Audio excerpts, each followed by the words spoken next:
ये कहानी जुर्म की दुनिया की वह काली परछाई है जिसके असर ने सबकी नींद उड़ा दी थी। एक शहर में एक पुलिस थाना था।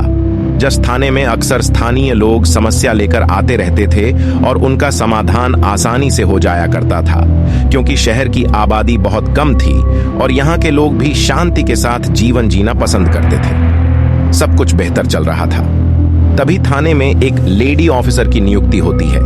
उसका नाम रीटा था। इंस्पेक्टर रीटा बहुत ईमानदार और बहादुर है।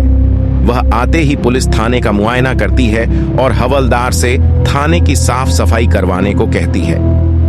हवलदार भी आदेशानुसार सफाई कर्मचारी को बुलाकर पूरे थाने की सफाई करवाते हैं। तभी रीटा थाने के स्टोर रूम में चली जाती है। वह वहां कुछ पुराने केसों की फाइल देख रही होती है।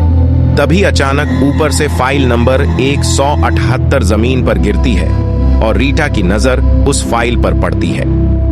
जैसे ही रीटा उस फाइल को उठाकर खोलती है, उसके चेहरे का रंग बदल जाता है, क्योंकि फाइल में जो फोटो होती है वह उसकी बचपन की सहेली रिया की फोटो थी, जो कि छोटी सी उम्र में ही लापता हो चुकी थी। लेकिन यहाँ उसकी फाइल का होना एक रूहानी इशारा था, जिससे रीटा की जिंदगी में उलझने बढ़ने वाली थी। रीटा इन सब बातों से अनजान अपनी रिया के घर फोन लगाती है और उसके बारे में उसके माता पिता को बताते हुए कहती है कि आपकी बच्ची इस दुनिया में नहीं रही।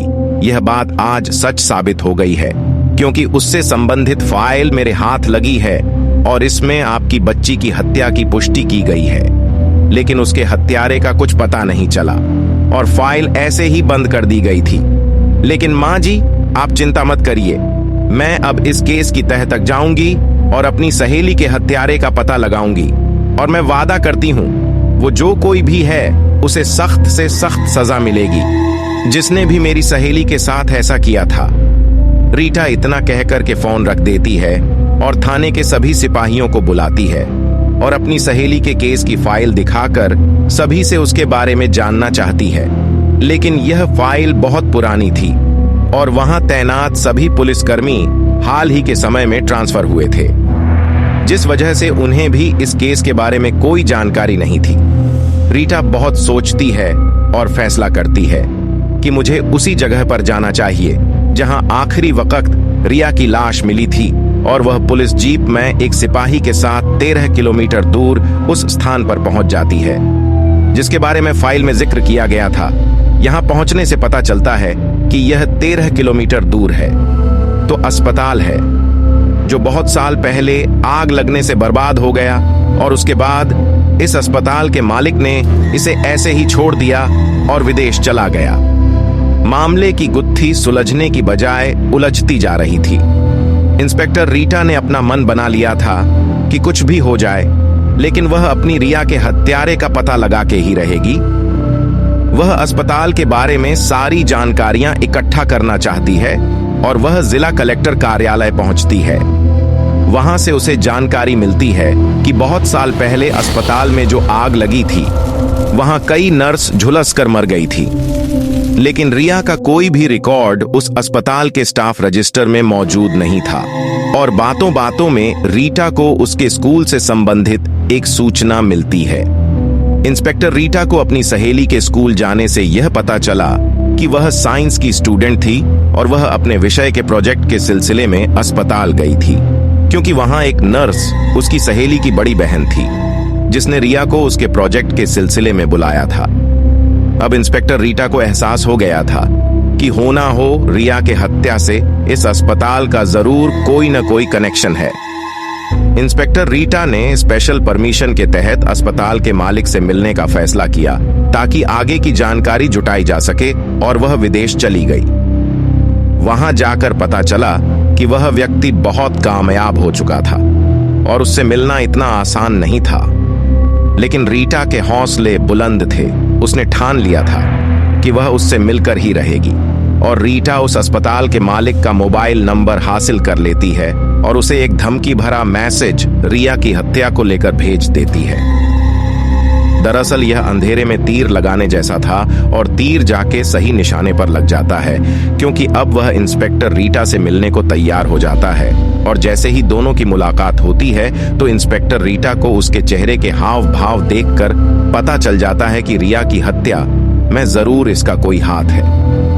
वह इंस्पेक्टर रीटा को रिश्वत का ऑफर देता है और कहता है, आप इस केस से हट जाइए। लेकिन रीटा मजबूर है, वह उसे गिरफ्तार नहीं कर सकती, क्योंकि उसके खिलाफ रीटा के पास कोई सबूत नहीं है और वह गुस्से से विदेश से वापस आ जाती है। तभी रीटा के मोबाइल में अचानक एक फोन आता है और उसे अस्पताल के सीक्रेट्स चैम्बर का पता चलता है और वह दोबारा सह पुलिस कर्मियों को लेकर उसी अस्पताल पहुंचती है और तहखाने में बने हुए चैम्बर का दरवाजा खुलवाती है। वहां रखी हुई चीजें अभी भी सुरक्षित होती हैं, क्योंकि आग का प्रभाव वहां तक नहीं पहुंच पाया था। सारे कमरे की तलाशी लेने के बाद रीटा को एक वीडियो कैमरा और एक पेन ड्राइव मिलती है और जब उसकी रिकॉर्डिंग देखा जाती है तो पता चलता है कि इस अस्पताल का मालिक महिला मरीजों की आपत्तिजनक वीडियो बनाता था और उन्हें इंटरनेशनल बाजार में बेचता था और इस काम में अस्पताल के भी कुछ स्टाफ उसका साथ देते थे। लेकिन आखिरी दिन की क्लिप में उसकी सहेली रिया का भी वीडियो शामिल होता है, जिसमें वह सीक्रेट चैम्बर में आकर अपने कपड़े बदल रही थी और उसने उस वीडियो कैमरे को देख लिया था और उसका विरोध करने पर उसे इसी चैम्बर से बाहर निकालकर दूसरे कमरे में बंद कर दिया गया और मालिक ने अपनी पोल खुलने के डर से अस्पताल में आग लगवा दी और जिन लोगों को रिया ने यह मामला बताया था सभी को एक साथ एक ही कमरे में आग में जिंदा जला दिया गया।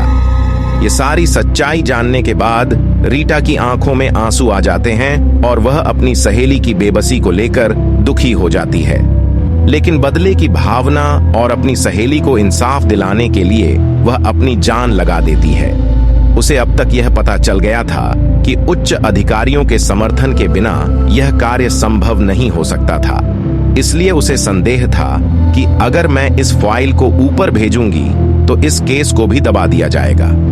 इंस्पेक्टर रीटा ने दिमाग लगाते हुए सारी फाइल मीडिया में वायरल कर दी और देखते ही देखते बात आग की तरह फैल गई और हादसे से जुड़े लोगों के पुराने जख्म फिर से ताजा हो चुके थे। यह उस समय का बहुत बड़ा हादसा था।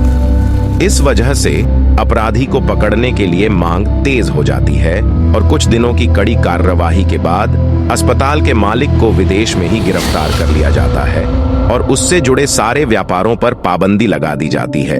और एक दिन रीटा थाने में बैठकर अपनी सहेली को इंसाफ मिलने पर खुश हो रही होती है, तभी उसके सामने पड़े कागज पर अपने आप एक पेन चलने लगता है और पेपर पर लिख जाता है, thank you my friend Rita, और कहानी खत्म हो जाती है।